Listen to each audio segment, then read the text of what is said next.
Good morning or afternoon, depending on where in the world you are, and welcome to our webinar, Hitting Your Optimal Business Mix, Benchmarking, Distribution, and the Guest Experience. I'm your host, Justin DeRisi, the content marketer here at Stay in Touch.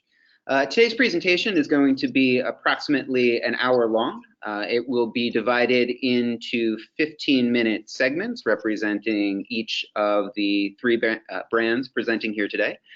And we will have a short 15-minute Q&A session at the end of the presentation. So today we are joined by an esteemed panel of hospitality technology experts. First up, we have Jennifer Hill from Calibri Labs.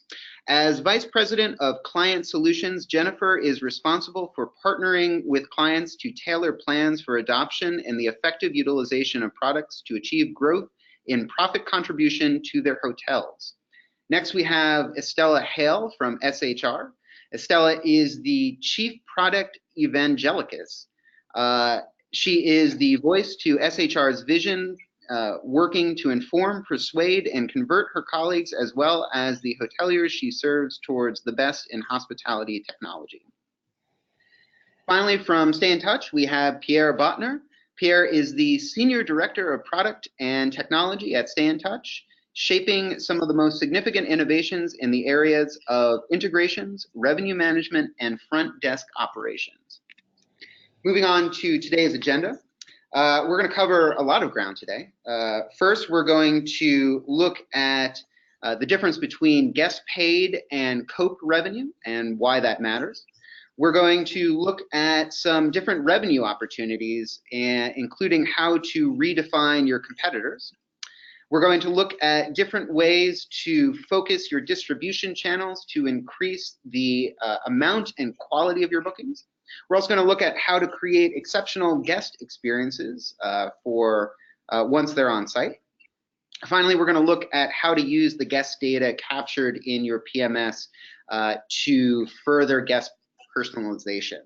As I mentioned before, at the end of the presentation, we're going to have a brief Q&A session. You can ask questions at any time during the presentation. Just go to the question tab in the middle of your control panel and type in your question. We will answer the questions in the order that they are received at the end of the presentation. So with that being said, I'd like to turn the helm over to Jennifer to explain the difference between guest paid and COPE revenue and why that matters to your bottom line. Thank you so much, Justin. I'm really looking forward to talking with all of you today. So first, we'll talk about what is the difference between our different types of revenue. Hotel collected revenue is the most traditional metric. We are used to working with this on our hotel's financial statements or traditional benchmarking reports. This has served us well for many years, decades actually, in industry in terms of understanding our own hotel's performance as well as the performance of our competitors. However, it doesn't tell or paint the true picture of what's actually happening to your hotel's profitability. So if you start with hotel collected revenue, and then you add the cost of acquisition to some of these bookings, wholesale, OTA commissions, OTA margins, and markups, we're actually able to calculate something that is called guest paid revenue. So this is very simple and straightforward. This is what the guest is paying to stay in the hotel, whether it is directly to the hotel or through a third party. This becomes very important in understanding pricing insights, so pricing elasticity in your market, as well as truly understanding what the cost of acquisition is to your hotel. So what we're then able to do is deduct all of the cost of acquisition to calculate a kind of net revenue metric called COPE revenue. So in order to do this, we're deducting wholesale commissions, which again are those OTA margins and markups, as well as traditional retail commissions, any loyalty investment, so what it is costing the hotel to award the guests their actual loyalty points, and then any channel costs and transaction fees. COPE is an acronym that stands for Contribution to Operating Profit and Expense, and we really like to think of this or describe it as what we're sending along to the bottom line, or you can think of this as profit contribution. One of the reasons why this is important is if you consider two bookings, for instance, a corporate reservation that was booked at 309 and a AAA reservation that was booked at a discount, typically 10%, so 296.10, for instance, discount from 329. In order to maximize your performance historically, we would all likely choose that corporate reservation. It has a higher ADR. We all know that quote unquote ADR, ADR flows better to the bottom line. We want the higher ADR to post. However, this corporate reservation booked via a travel agent, which deducts a 10% commission from that booking.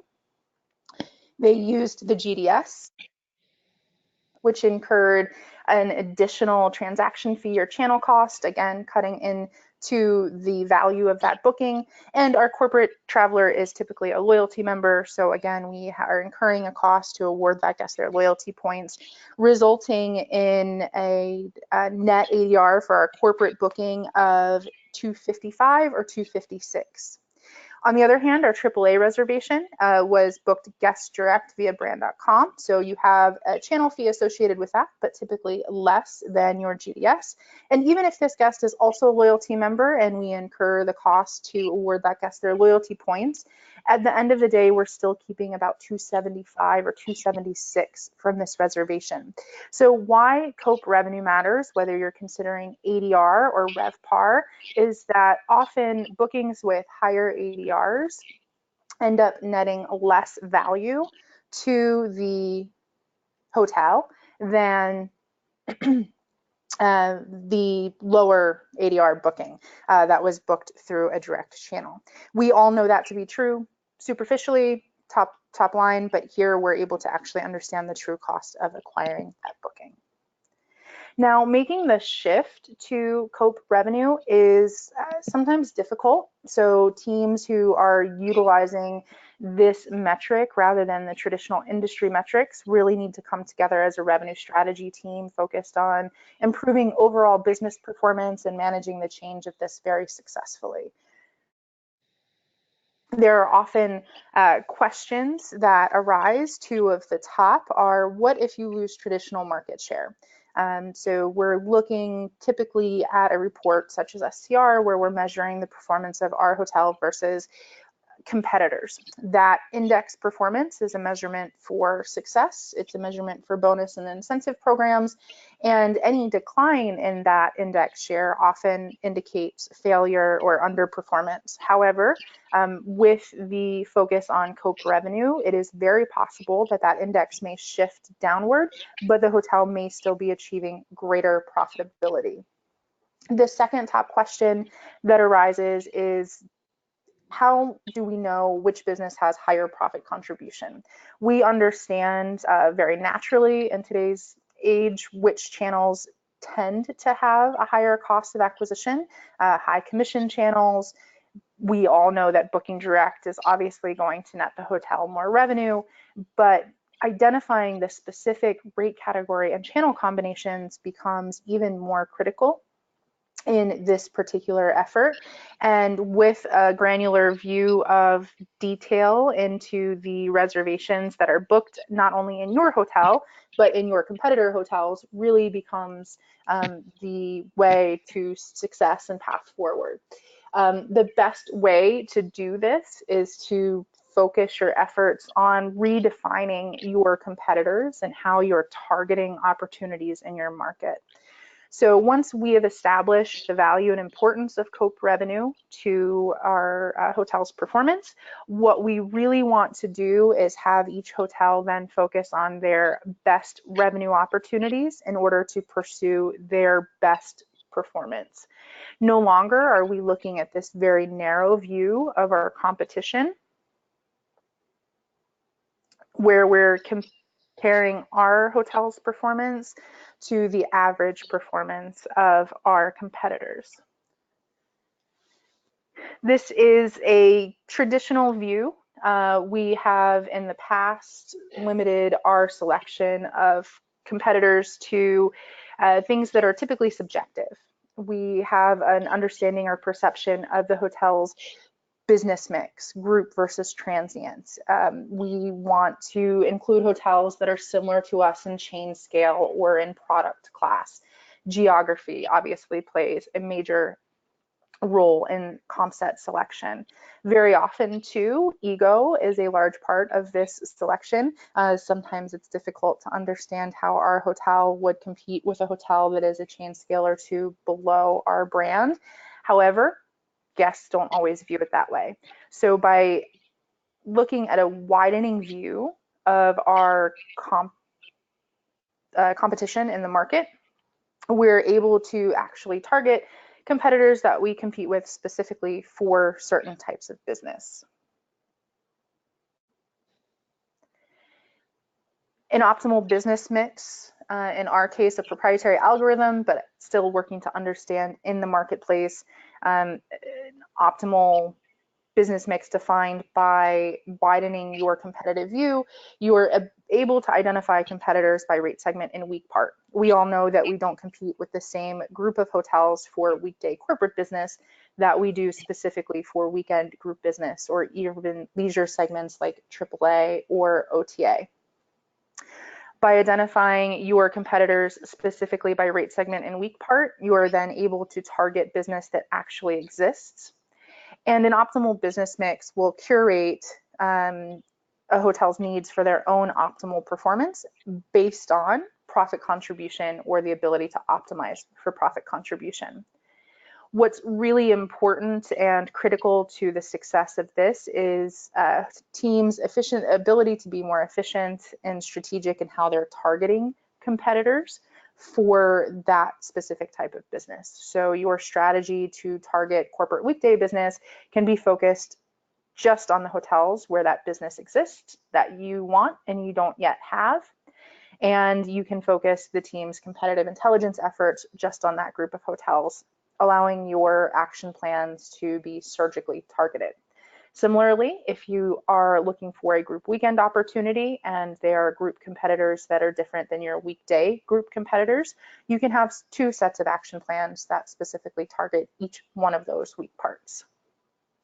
The idea behind this is to really benefit the hotel's overall business strategy so that it is optimized for profitability, not only in terms of the profit of the business that we're bringing into the hotel, but how efficiently our teams are run and resources are allocated. So by setting optimal targets, they're realistic. They take the guessing game out of establishing goals because the business mix will establish the room night, ADR, and revenue goals by segment. It really will help settle debates and end conversation about who true competition is. It can also identify segments of growth, areas of displacement, some of which can be surprising. And then it can also identify segments that can be placed into maintenance mode. So not every segment of business needs active attention. So identifying those can allow your team to free up time and resources to focus on other areas of growth. And also then you're streamlining that performance. So you are equipped with data that allows the team to be efficiently setting actions, targeting realistic opportunities, not pursuing business that doesn't exist, and then those resources, time, talent are allocated and aligned with actual opportunities in the market. This helps you identify specific distribution opportunities because you're looking at this not only by competitive intelligence, who has the business that you want, but also where that business is booking through specific rate category and channel combinations. With that focus and attention on action planning, you can set up a very successful distribution strategy. Thank you very much, Jennifer. Go ahead, Justin. Hi, Estelle. I'd like to move on to the second section of our presentation. This is by SHR. We're going to look at new ways to laser focus your distribution channels for more and better bookings. Take it away, Estelle. Thank you, Justin. No, I was just going to jump into what Jennifer was saying. I think, once you have the tools and you have targeted, you have identified, you have streamlined as you're thinking of your revenue metrics. Now you're going into execution. Now you're going into making this strategy that was created in-house and bringing it up to the world. So as you're thinking that, as you're looking at your revenue metrics, you start thinking of channel mix. Again, now with that gained knowledge of where can I best use my resources and where also do I have the flexibility from content to reaching that guest that will have higher profitability depending on channel cost, etc. So with that, one of the first things that, as you're thinking of your channel mix, that you can control is the user experience. So again, as Jennifer was mentioning, not news that one of the channels that will have your lowest channel cost is going to be your own booking engine. So powering the experience for that guest so that it is flexible, that it can recognize offers, that it can recognize the guest once you have identified and targeted them is very important. Looking at a user experience that is seamless, that responds to the device in which they are reaching you, is a way of applying this streamlined business strategy, but then moving it into your distribution strategy. So there are different ways in which hotels power their user experience, but a very important part of it is to come and address it and see it as a guest. So yes, it is important to connect to many channels and pay particular attention to that of your own booking engine as a hotelier, but then come and recognize it as a guest as well and go through the process. And then when you are doing any digital marketing spend, then make sure that you're removing the friction when someone is coming from that campaign. Recognize where they are coming from and then cater that experience, again, by device for that offer, for those dates, removing the burden from the guest and putting it within your user experience. But as you're applying these, and of course, paying attention to your booking engine experience and your lower channel cost, you can also start to apply this at powering at other channels. So as we move to other channels, if you want, Justin, we can go to the next slide. Thank you. Look at your full distribution landscape and ensure that it's integrated. Again, you have taken the work of identifying and streamlining your strategy. Now see if you're doing that for distribution. Leverage the channels of where you need that channel mix. Looking at the segmentation, as Jennifer was mentioning, make sure that you are present, but make sure that you are present in an integrated and consistent way. Once you have this integration of strategy, distribution, and delivering that booking in real time, then you are able to action in delivering the service at that point. So here, looking into things like the different channels that you serve. If you offer loyalty guest rates on your own website, are there other channels? If the demand said that you want to offer this, is there any part of your digital marketing campaign that needs to be integrated? So taking a look at that distribution landscape and then deciding based on that business strategy and based on your targets, where it is that you need the content, those rate mix, and the content of your property published. And then, of course, gaining repeat guests. Gaining repeat guests is going to be your lowest channel cost, of course. But the ability to bring that seamless experience from the moment they book to the moment they check in is very, very important. Because remember that when a guest books, they are not a guest of that channel. They are a guest of your property.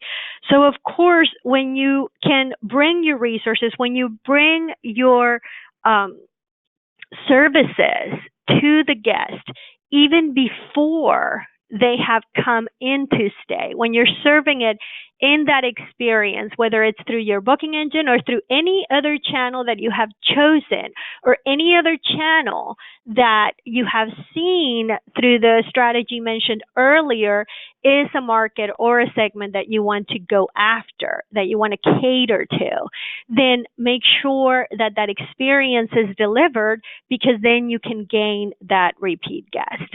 And one example that we have into bringing that that experience to the guest is, of course, having the best integration between systems. So if somebody literally makes a booking as they are on their way to your property, by the moment they walk in, your staff is waiting for them. They are being already welcomed.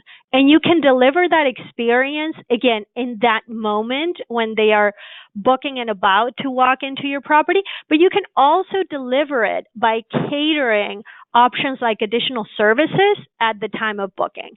So this ties back into that user experience. This ties back into when you're able to target someone, you're able to deliver that experience that tells them you have recognized them. And then you have a booking experience that is flexible enough to bring them services that are relevant according to that offer and stay. And then you're able to begin that experience by bringing all of this information into the hands of who will serve them as soon as they're welcome, as soon as they walk in. Thank you very much, Estella. I would like to turn the floor over to Pierre, who's going to tell us about how to create exceptional experiences on site to gain those repeat guests. Pierre? Thank you very much, Justin, and thanks, Estella, for a wonderful transition into the guest experience. We can go to the next slide. The first question that I like to always ask is, what actually is a guest experience? We all tend to talk about it as a single thing, but what exactly makes a guest experience? What are the parts of it? Then we'll talk a little bit about meeting expectations and automating operations. Estella just on the previous slide said and emphasized the importance of not only having a promise of a guest experience and a booking that includes the guest experiences, but then to actually also deliver on it, fulfill it. And finally, how do we even begin measuring any of these things?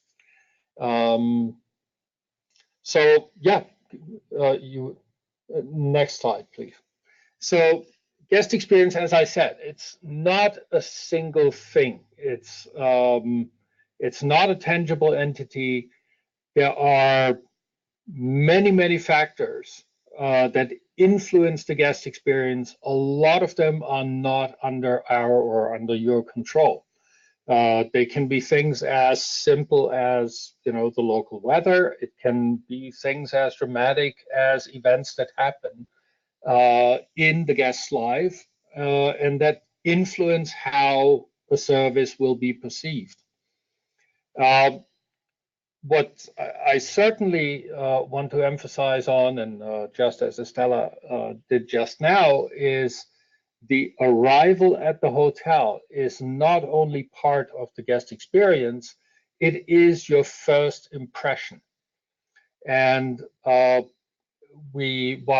we all live more or less and increasingly in our own little mobile worlds, the first experienced impression of the hotel is not what you experience on the mobile phone when checking in, or booking on the mobile phone and at the last minute.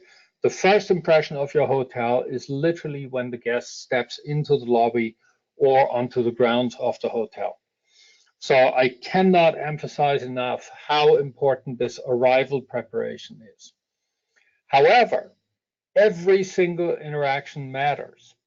And we all know from staying at hotels, we all get our unsolicited wake-up knock with the key card at the door sometime between 8 and 9 in the morning. Maybe with a friendly housekeeping call.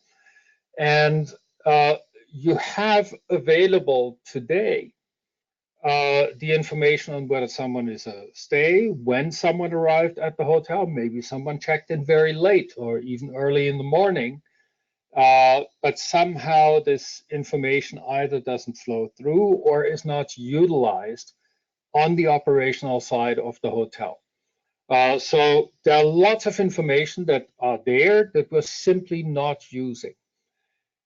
What is equally important is, however, not just to stick to a script, but also to allow for staff flexibility. There is nothing worse than, a needless discussion around brand standards that to the guest are relatively meaningless. And staff have to understand exactly where is the beginning and where's the end of their empowerment to be flexible. But that staff empowerment is very, very important. So a guest experience in a nutshell is really a collection of micro moments that happen throughout the stay. And that means every single interaction is really important. And we all understand, and so do guests, we're all humans. It's a human-to-human business primarily. And of course, everyone is influenced by events that aren't under our control. But once we are at the hotel, it really is a little bit like a show stage. And we need to make staff aware that they are part of that show. Next slide, please. So from recording to enabling transactions, PMSs today are really beginning to transform themselves towards enabling the transactions that have been promised in the distribution world. And how do these translate? There's really two major components in a reservation record. One is the room and rate that we talked about extensively, and virtually everything else is handled through add-ons or packages, depending on or services is another word for it. And these package codes in the PMS, we tend to utilize them as an automation of folio postings. And often these are insufficiently utilized to manage and ensure proper fulfillment of what was promised to the guest. And this is, in our case, for example, one of our major focuses of this year, where we transform add-ons to be more than just automating the posting and the charge. Many of them may have no charge at all. But in addition to that, automate and trigger and ensure fulfilling the promise that was made during the distribution. And of course, things will go wrong. There are unknowable variables, they will persist. And when things go wrong, this is one of the most important areas that we need to train staff on, is whatever the guest says, acknowledge that that is what the guest's impression is. So, that's what I was referring to as senseless discussions about brand standards and the likes. So acknowledge that the impression of a guest about a service that you delivered or failed to deliver was not on par with the expectation. Assess allow the guest to explain what exactly happened, what his concern is. Very often that is already the end of it. They just need to verbalize what and share what happened to them. And if it is a justified concern that you can change and is under your control, then affect that change, record what happened, and help change operational procedures that future events like that do not miss these expectations. Meeting expectations is critically important. The disclaimer that we usually make when special requests are made for, say, a high floor or a bed type or something of that nature, everybody understands from that disclaimer that there is no possibility to guarantee these things. Hotels are a bit too complex in their operation. The time of arrival is unpredictable. The time of departure of preceding guests is unpredictable. And therefore, it's equally unpredictable. Will I have a room that is exactly what you wanted at the moment you arrive at the hotel? But it is very critical to properly set these expectations.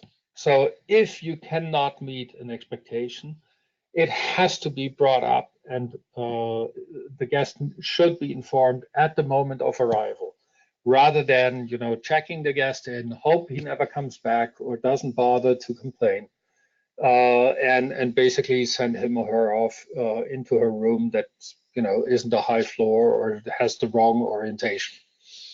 Equally, when you are able to upgrade someone, earlier we mentioned the high COPE contribution of certain channels. So if you want to deliver a certain additional service, say one-step upgrade free of charge if available or so, to these channels, and you execute on that upgrade, and hotels upgrade all the time because we overbook our standard rooms. Tell the guest that they were upgraded. It helps create that guest experience, make them feel special. So meeting expectations is a really critical aspect, and it consists of two parts. One is fulfilling, and the other is also setting the right expectations.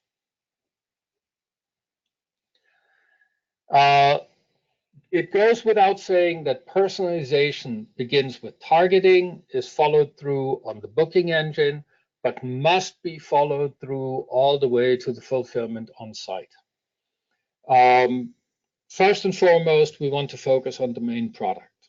What is the room category that was booked? What are the specials that were requested, like high floor, etc.? Can I fulfill them? If I cannot, is there a different way for me to do that? Who should I upgrade? Assign the right rooms to the right guests. If you want to further a high COPE contributing channel, then yeah, prioritize those guests for an upgrade, but don't take away things that they specifically asked for. So a guest that specifically booked a certain view, don't upgrade them into a suite and take away the view that they went for. So pay attention to these things, and as early as possible, set and correct expectations. Don't wait until they arrive at the hotel. Pick the ones that you want to upgrade, and equally pick the ones where you very purposely know you're not going to meet the expectations. And as soon as you know, inform the guest. As I said earlier, be flexible and allow staff for that flexibility. Try to see things through a guest's eyes. I know we're very guest focused in our industry because guests are basically our key business, their purpose to be. But try to also be guest centric. And what that means is try to really understand who is the guest. Is it a business traveler? Are they here on leisure? Is it with family, alone, with children, etc.? Tap into your own experiences when you travel. Uh, we are all different, but we're also, in many aspects, not so different. And train staff to try to view things through a guest's eyes. Scripted experiences. I know they're fortunately finally beginning to disappear, but scripted experiences can be an enormous waste of time and incredibly annoying to especially repeat guests and business travelers. They've heard it before. Uh, do not underestimate upselling, not just as a means of making additional revenue. Upselling is a really important aspect of the experience for two reasons. People do tend to self-rationalize, so whatever decision they make to accept or not an upsell, regardless of whether it is objectively a better product for that person, because it is their decision to make, they will self-rationalize it into the best decision they could possibly make. And so there are techniques how to present an upsell to someone in a way that makes them feel valued. Again, set clear guidelines around the flexibility, and this is especially important when it comes to staff and upselling, what they're allowed to do. Do they have any pricing flexibility in that process? If staff appears to be empowered, appears to have, how do you say, agency over what exactly is being given the guest, not only does it improve your bottom line, but it also improves the impression that the guest takes away from this interaction. Next slide, please. Of course, things will go wrong.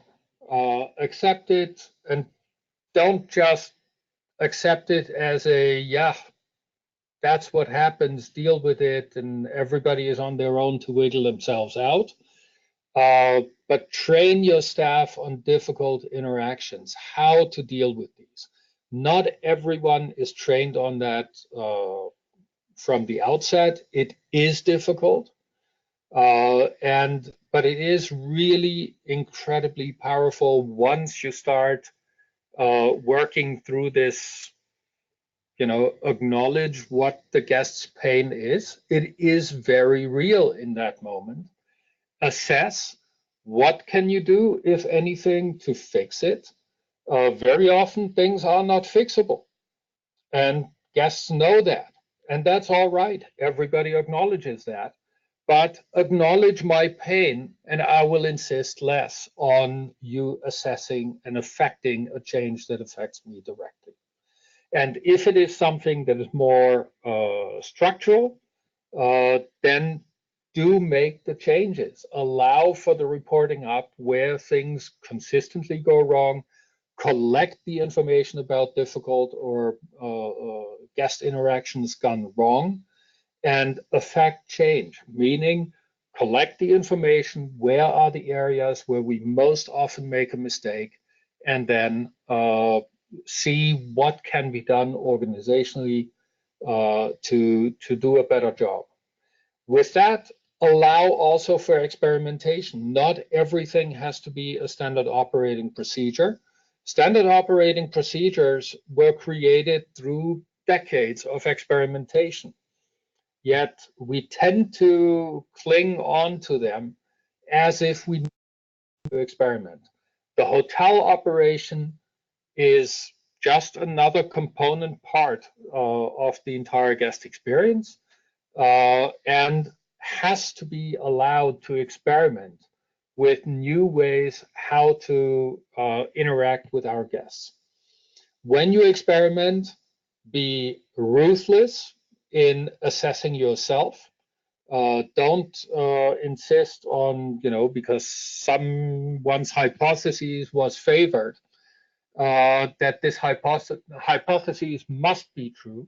So you have to be ruthless to yourself and to others, assess that business, assess the experiments, and really start focusing on what truly drives your business and guest satisfaction.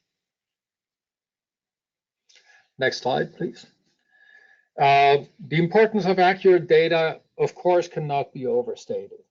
The PMS is ultimately, we can say it as it's the bottom of the pit. It's where everything finally comes together, or the bottom of the funnel, if you will, and where the information that has been assembled over and through the integrations has been assembled on every guest, comes together in the PMS. Now you want to make sure that the data you have not only is utilized to create better guest experiences, but is also structured in a way that we can then turn around and analyze this data. So accuracy is not just the role of the system, it's also the role of you as managers in setting clear rules of how things are recorded. You can only manage what is being measured. And so start measuring. It begins with standardizing in your operation how you track certain events. Transactional systems versus reporting systems is one of those areas why I feel we've been a little bit held back over the years in reporting. So the PMS is, of course, a transactional system per se. It is really built to enable the transacting between staff and the guest, or staff and management, or fulfilling certain tasks. And that means the structures in the PMS are really geared for that. That makes reporting often difficult.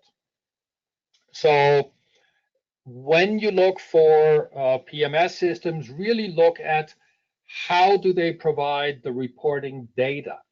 Is it denormalized data or flattened or easier readable data, if you will, or are the reports whipped up from within the PMS themselves? And that's a really important question when you make your choices there, because they will have an impact on how quickly you can then adapt in your operations. It's not just about pretty graphs. It really is about how the data is created, denormalized, and stored. And then you can really begin to manage not just your business, but really the operations through these objective measures. When we talk about KPIs in hotels, and we go to our clients all the time and ask them, have conversations with them, what would really help you to better manage your operation, better run your business. And sadly, more often than not, what we hear back is what we hear all the time. Oh, we need to know the number of arrivals, the occupancy, the RevPAR, the ADR, maybe COPE at some point. But those are selling KPIs. On the operational side, this is already the past. Sales, revenue, and distribution have created this business that you have.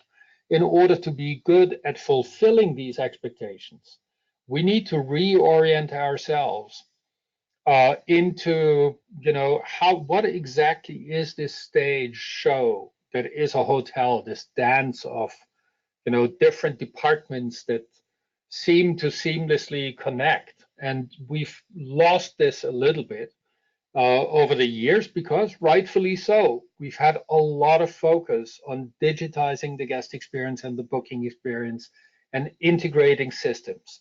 It is time, and I'm inviting you to do that, to really look at your operations as in, this is where the actual experience is being created. Okay, next slide. And finally, how to use guest data captured in your PMS to action guest personalization. So guest personalization, as Estelle pointed out, for example, is, by, certain days of weeks, channels, the type of guest, maybe geolocation or similar, you can personalize the booking experience. But how do you really know what the right booking experience is for whom? And we tend to do this a little often, out of gut feeling. And there's nothing wrong with gut feeling. Very often it is the best way to get started, but you have to go into a feedback. Can you go to the next slide, please? You have to go into a feedback where you can really measure, is this being accepted by the market? Are people actually booking the packages that we put out there, or are they just pretty pictures on a booking experience? What are the guest services that are continuously added? Can they be made more distinct? Can we make more money out of them? Can we improve the experience? Estimated times of arrival and departure. I said earlier they're unpredictable, but when they are shared with you, then utilize them. Very often we see that a lot of the information that is provided by guests via comments is just left there as comments. There are actions that you can take. You can transform these into actions for specific departments and dates, and you can transform these into services. Do that and automate the pieces of what has been input into a reservation comments. Upsell opportunities, try to be personal.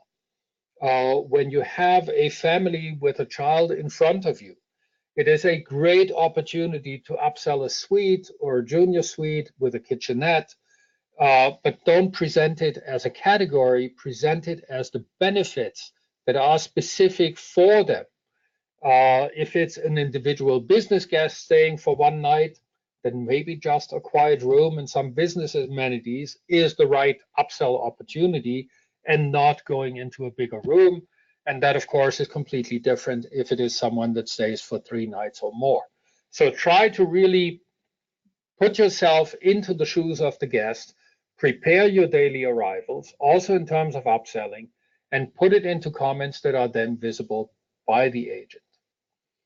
Assign the rooms as best possible. We know it's really complicated. It's actually a very fascinating subject. But yeah, do the best you can do, and yeah, try to work with it. And don't ever assume that things will somehow work themselves out. When you know you're going to have to walk people, then go and pick the ones you want to walk, prepare it, inform them as early as possible, maybe not all of them, but half of those that you will have to walk, because of course you don't want to walk them and then have significant numbers of no-shows. So this is all very, very basic, but start utilizing what you have in your PMS in order to affect your services today. Next slide. Then, of course, yeah, keep track, log issues. And again, AAA, acknowledge, assess, affect. Train staff on difficult interactions. Do use the information to identify training needs and other staff issues. Do not use this information to discipline. You want the information to flow. And if staff are afraid to report things that won't go wrong, then you will never learn it. And with that, we can't improve our operation. Next slide. Jennifer, I have in my notes that this slide is yours. So Great. Take it away. Yes. Thank you so much, Pierre and Estella. Thank you for your insights. I think what's really important to remember is that we are all in the business of making money. But as Pierre pointed out, we are in the business of human-to-human interaction as well. So, once you and your team put together and put in all of the hard work that is required to identify the most profitable business for your hotel. You are successful in acquiring that business through a very smart and informed distribution strategy. When the guest arrives to the hotel, you want them to be a repeat guest. So what we have on the screen is an example of some research that we've done at Calibri Labs specific to a loyalty booking, a guest who is a loyalty program member versus an OTA booking. But this can really be applied to any type of booking. For loyalty, if you think of this just as a regular repeat guest who has been thrilled with their service, their understanding, their service recovery. And then an OTA booking, perhaps you think of just this type of booking as something you're constantly working to acquire and reacquire new guests all the time. If we're successful in delivering on that guest experience, even if things go wrong, we're able to showcase our efforts to improve and correct them.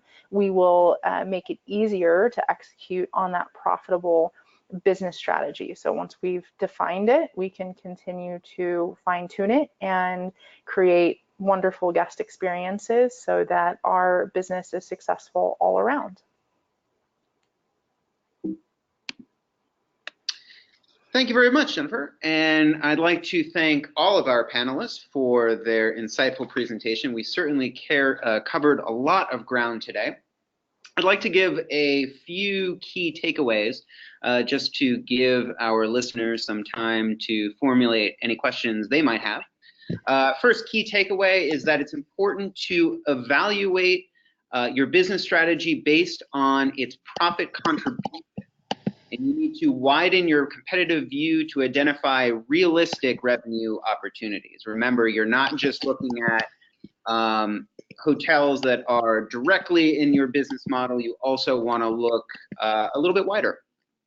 Secondly, it's really important to recognize your guests and in your distribution strategy to connect your guests with net channels.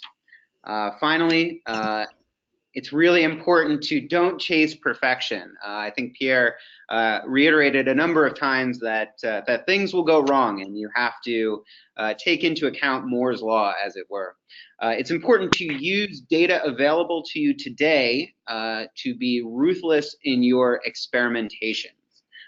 Today's standard operating procedure evolved from years and years of experimentation and stubbing your toe and a lot of self-reflection and self-criticism.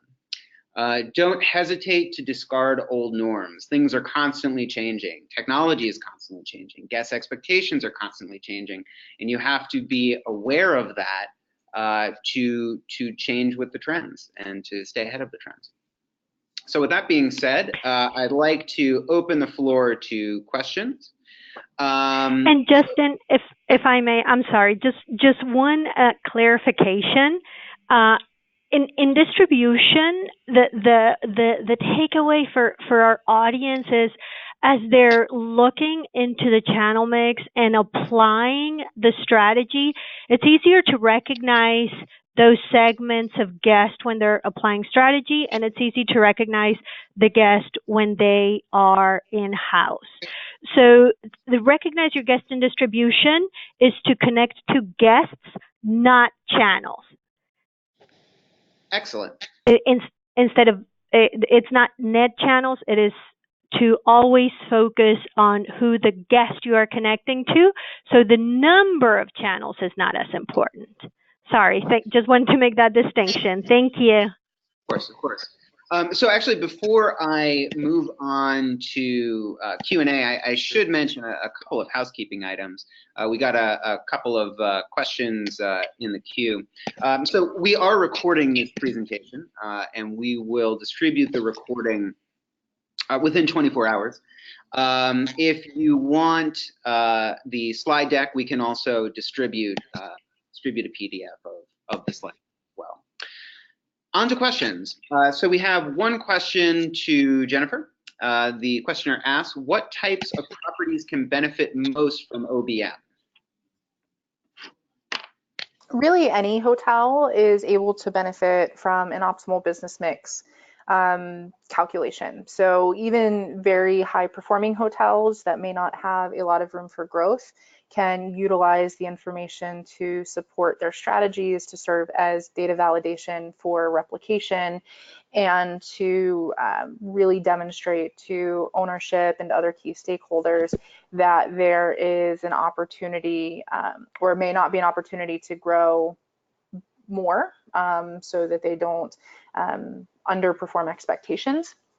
And in terms of size of hotel or location of hotel, every hotel type we have worked with in terms of understanding an optimal business mix, and everyone has found insights and been able to take action, because what the results are of an optimal business mix are those targets, those specific room nights, revenue, ADR targets that are established by rate category and channel.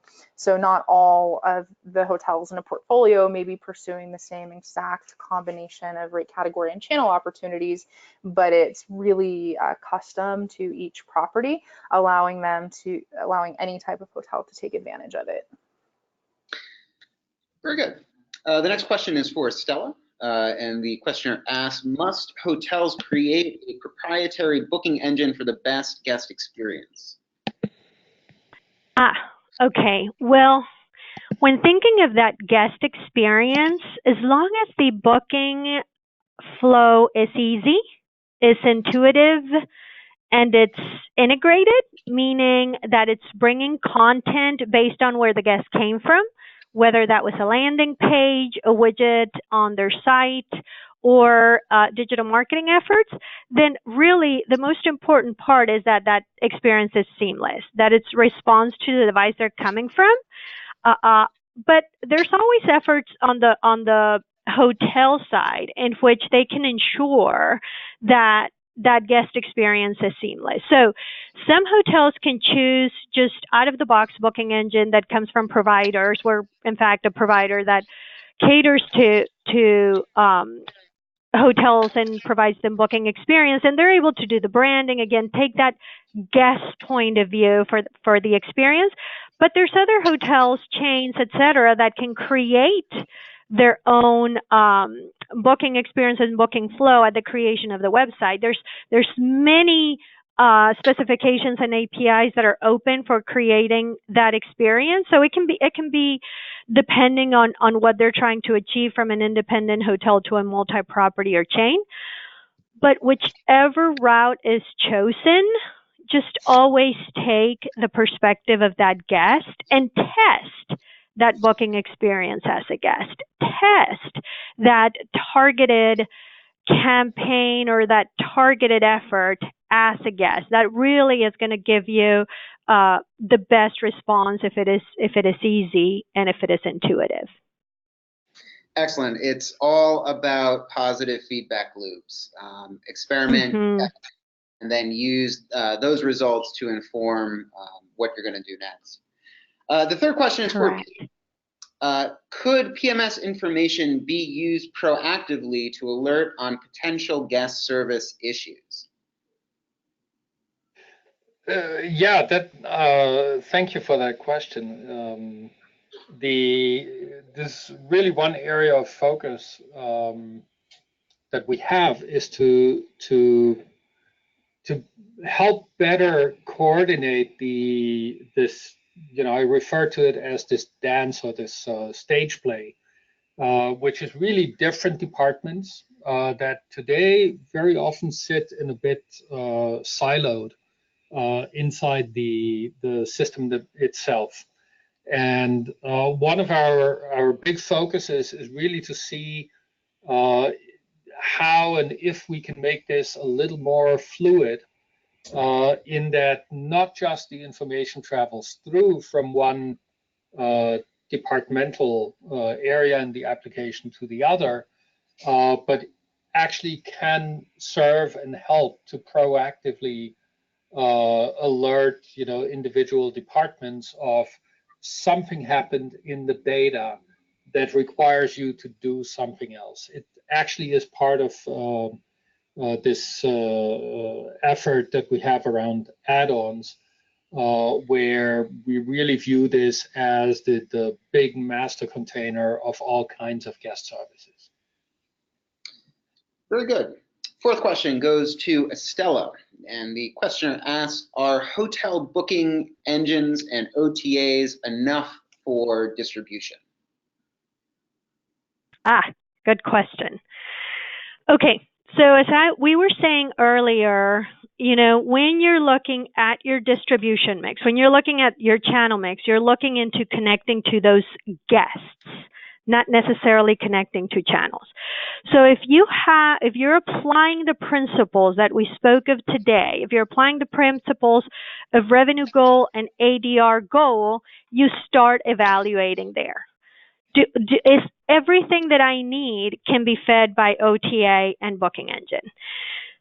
It's common that guests might assume that OTAs are going to automatically return better rates, but that's an assumption that can cost hotel quite a bit in commission booking. So understanding and leveraging where the channels are and recognizing those guests and those segments really allows them to regain the control of that distribution. So exactly as we heard earlier on the webinar from Jennifer, identifying and targeting the opportunities that are out there, and then recognizing where those opportunities live in the distribution landscape really means that connectivity is key for even the smallest hotels. So I would not generalize to say that OTA and booking engine is enough.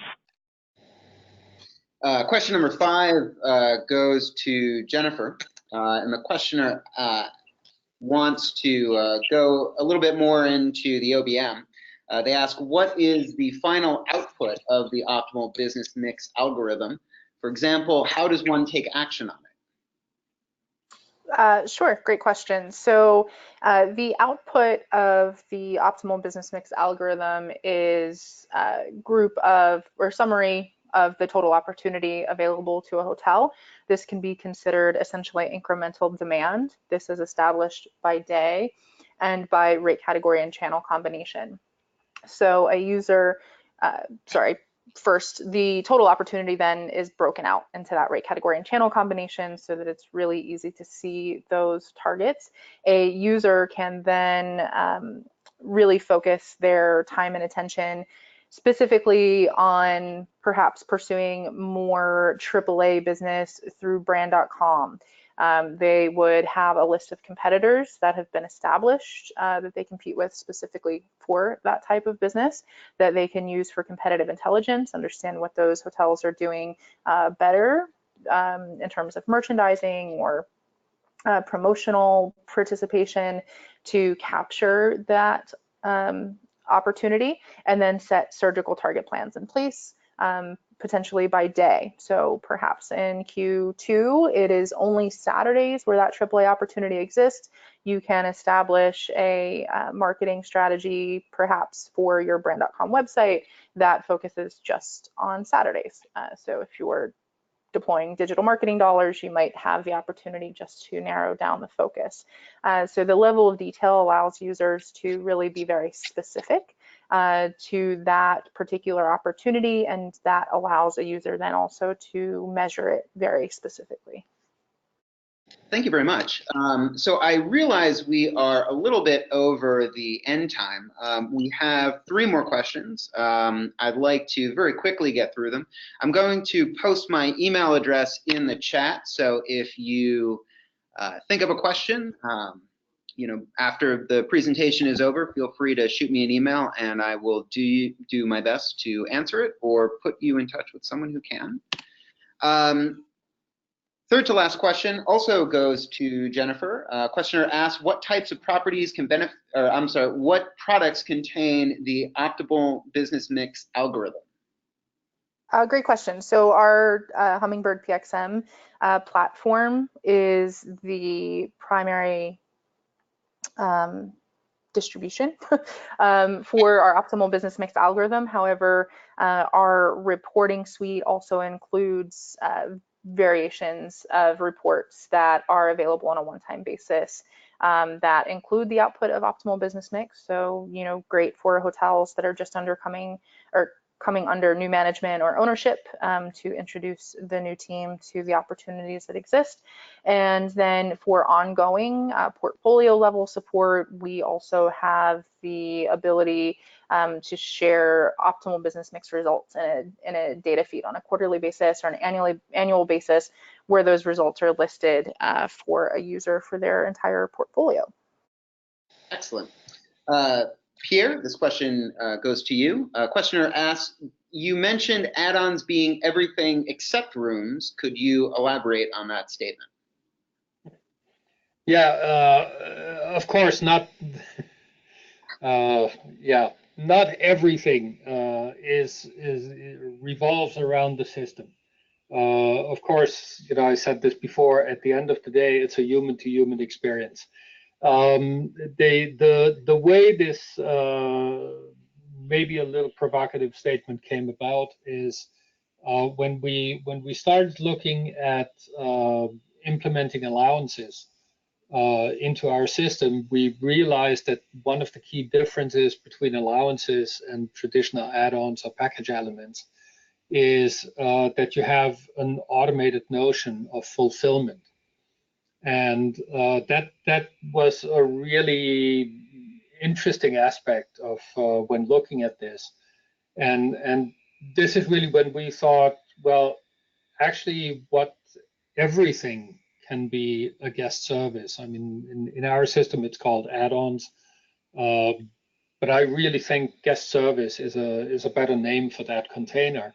The idea is basically that everything a guest will expect from a hotel is, at the end of the day, a service that is delivered. And what we want to track is what was ordered or is included in the price, for what date is it, when was it fulfilled, by whom, and how, and whether there's an actual cost attached to that guest service or not really is, at the end of the day, secondary. But we thought that was a really interesting part of looking at tracking fulfillment, and ultimately, working, or in the future, working more even towards automating, triggering actions in certain departments based on what we have on the booking side, and not just use things as a container for a cost that needs to be added or tacked onto the folio. The final question goes to Estella.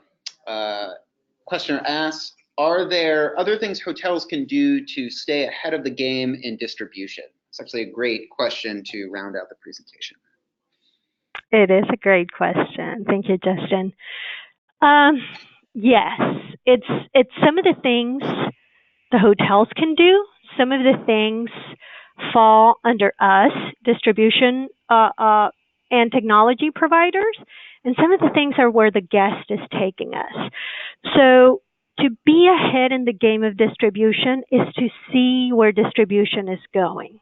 Here at SHR and with the Windsor for CRS, we see distribution going into what will become more of a revenue generation system. So we see integrations with many, many systems, from revenue management systems that recommend rates to CRMs that control loyalty and profile management, etc. So we see distribution going into the realm of bringing pricing and pricing decisions into where those decisions are made. And where is that? The ultimate user interface, the booking engine. So what hotels can do today is ask from providers the collaboration and integration that is needed to bring them that complete revenue generation system that they can power through distribution. And question even some of the things that we interact with today to see which ones do we put more value on.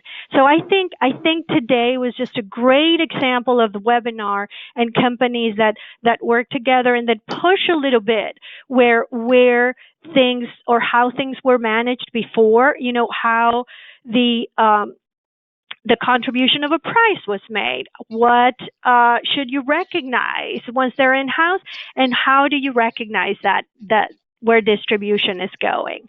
So I think that our audience will get a lot of support from technologists and technology providers like us, but for them to also begin to embrace where distribution will go and how that will bring the revenue generation is one of the concrete things they can do today.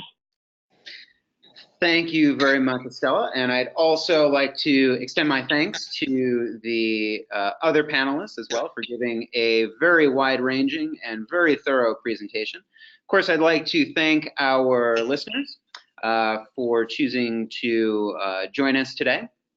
Once again, this presentation was recorded, and we will be sending you that recording in about 24 hours. If you have any additional questions, feel free to shoot me an email. I already posted it in the chat, but my email address is jderise@stayintouch.com. That's JDERISE@stayintouch.com. Thank you very much, and have a great afternoon.